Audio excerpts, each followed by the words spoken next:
A few weeks ago, I drew an A-wing interceptor, but mistook it for a Rebel snowspeeder and ended up giving the Rebel snowspeeder facts.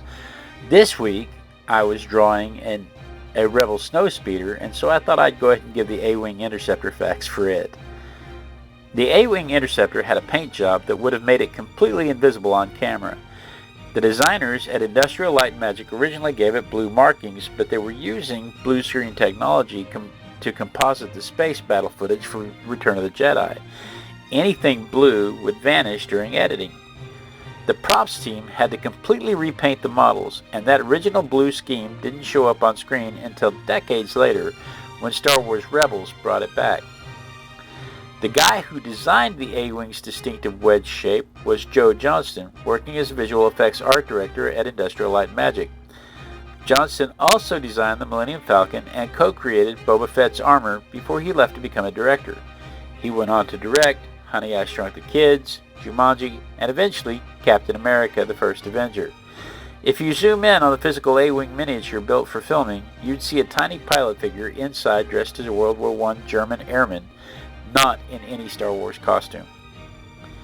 In the Star Wars universe, the Empire actually commissioned these ships and then decided they weren't good enough. They ordered them all destroyed, but the company that made them, Kuat Systems Engineering, snuck off and sold the prototypes to the Rebel Alliance instead. The Rebels took those rejected prototypes and stripped them down, pulling out armor and shields and heavy weapons to make them as light and maneuverable as possible. They were so stripped down that there was no room for an astromech droid like the R2-D2, the kind that sits in the back of the X-Wing calculating trajectories and making computer adjustments.